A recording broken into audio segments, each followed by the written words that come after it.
Hey there, sports fans. Welcome back to the Missouri Sports Network, where everyone has a home field advantage. Brought to you by Central Bank of the Ozarks, Labor's Local 663, the Bank of Billings, Shelter Insurance Agents Grant Baker in Aurora, and Sean Holman in Lockwood. Doak Propane and Great Southern Bank are Chevy dealers of the Ozark Spotlight here today. We go 212 miles to the northeast of the studio here to Creve Coeur, Missouri, and Missouri Baptist University head coach Preston Ingram. Coach Ingram, hey, thanks for being part of the show. Hey, I appreciate you having me on, man. It's a blessing. The blessing's all mine. Well, you are absolutely a local, very well known here locally. As you know, played at Parkview, was on the national championship team there at Evangel, and kind of made your way there to the head coach at NEI Division One Missouri Baptist, and you guys right now are playing as well as anyone in the country. 16-4 overall and 8-0 in the conference, and you're winners of 8 straight. Well, we're trying to hopefully keep that bus moving. Man, we've been playing really well and pretty proud of my guys. And we got off to a little roughy start in the very beginning of the year, but with everybody returning back, we finally got focused back in, and hopefully we keep this needle moving. Tell the viewers here, what are some things that you, as a team, you guys are doing really well right now that's led to that 8-0 run, eight in a row run? Yeah, well, we've been doing a really good job about feeding the post and attacking downhill. We haven't shot the ball particularly well outside the last game we played, but we go 7 foot and four guys that are 6'8", 6'9", and we got a fleet of 6'4s, and we really want to pound the paint and score in the paint. And so we've been averaging close to about 56 to 60 points in the paint over the course of the stretch here. And I think that our guys have been really good about feeding the ball inside, getting the ball and working inside and out. And then also too, just being exact. I talk to our guys all the time about being exact. What I mean by that is just being exactly what it is that you need to do exactly for the success of what we need to be at. Where's the exact spot you need to be on the floor, and the reasoning why. I think a lot of times we talk about what you're supposed to do, but we don't understand how, why, when, and where. And so we really talk about that in our exactness of this is why you need to be there, this is when it's going to happen, and this is the result that's going to come from that. And so, but our guys have been buying into the process, and they've been doing a really good job of just getting done what we need to get done to be successful. Talk a little bit about your roster. Obviously, it's made up a lot of kids, in Missouri. I know you've got maybe someone from Wichita on your roster, but kind of talk about the makeup of your roster. We try to keep it about as Midwest as we like. I love Midwest, being a Midwest boy. We have a lot of kids from the St. Louis metro. A lot, obviously the metro up here is huge. St. Louis basketball is a big thing up here. And so we have a lot of roster guys on our team that have come from a lot of successful programs. I mean, our point guard, Jadis White, played at Chaminade High School, was joint with Jason Tatum in their run. Actually played against Kickapoo in that championship game when Kickapoo had Jared Ritter and Tyson Batiste and those guys down that way. And then, we got a lot of kids from Texas and in from the Kansas area. And so our big 7-footers from Utah. His uncle was Scott Pollard that played at Kansas. I also played in the NBA for a while too. And so we have a different dynamic on our team. And we really have a lot of guys from a lot of different successful programs, high school, junior college, and other 4-year programs. But our team's really kind of composited from anywhere here in the local in the Midwest and to abroad. But the biggest thing that we look at as far as a character where we're going to make our team and compat into exactly what we want to do from a culture standpoint. Hey, Coach, kind of handicap your conference a little bit. I know you guys are 8-0 right now in the conference. Kind of tell us a little bit about the members that make up your conference. Yeah, so our conference is the American Midwest. A lot of teams that's the most notable, especially in the area, is going to be Columbia College. Columbia College has been really kind of the league rulers for the longest time, especially whenever Bob Butcher was back running the program and really kind of doing it. They were, the catalyst in the country, I guess you can say. And now Thomas Brock, another hometown guy that's down the Mount Vernon area, is the head coach there, and he's doing a tremendous job of just, building that program and keeping it up there where it's at. And right now they're currently tied in second place in the league, right behind us. But other members in our in our program, in our conference is William Woods. William Woods is in that area as well. Harris Stowe, Pharmacy, being two teams that's locally here in St. Louis. We also have Hannibal LaGrange, and then the Arkansas schools of Lyon University, Lyon College, William Baptist, and Central Baptist, all down there in Arkansas. And so our members now are 9.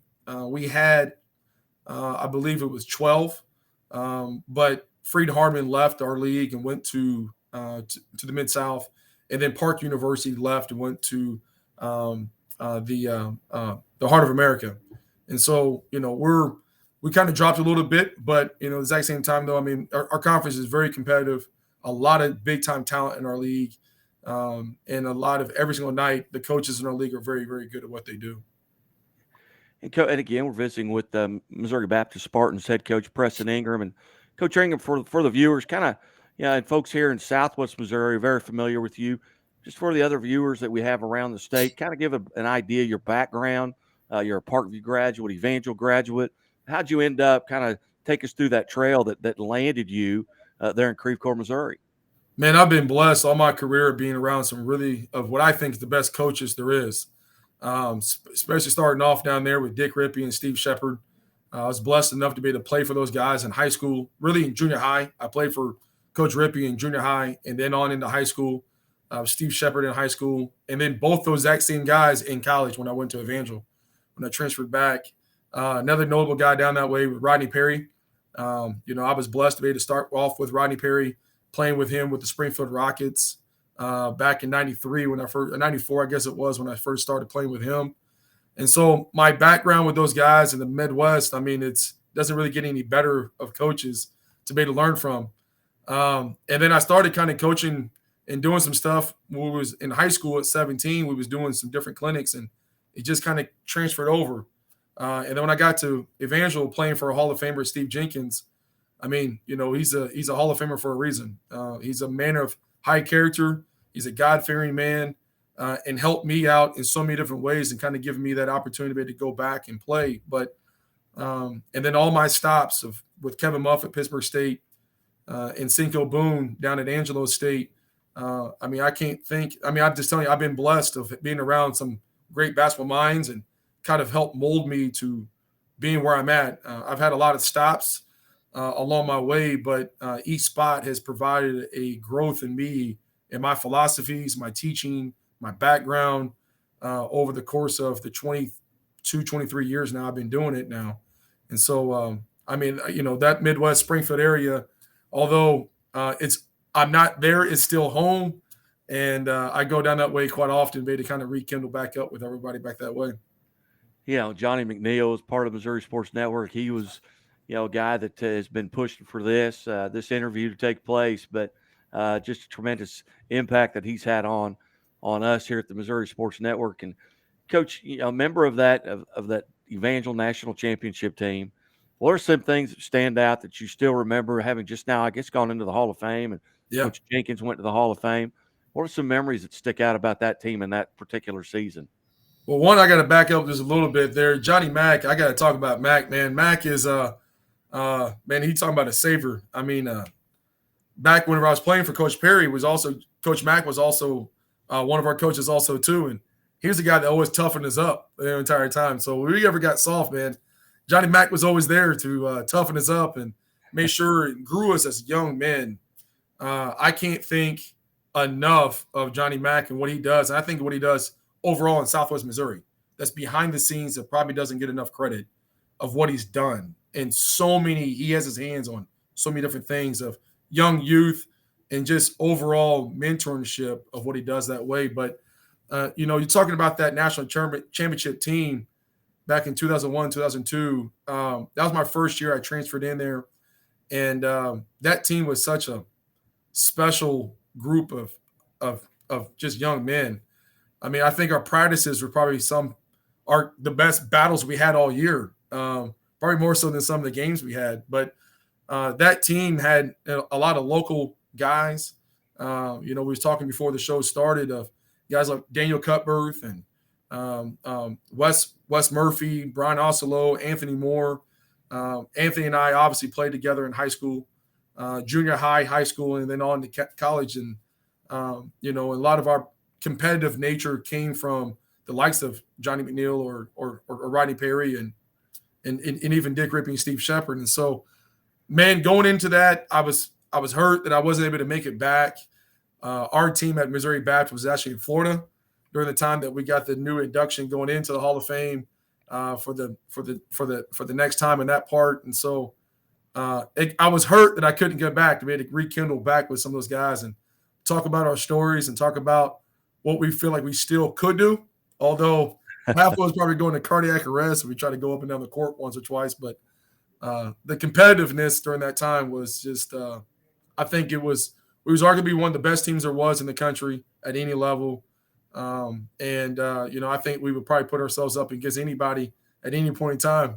And to this day, I think we'll still probably say the exact same thing. So it was a great time.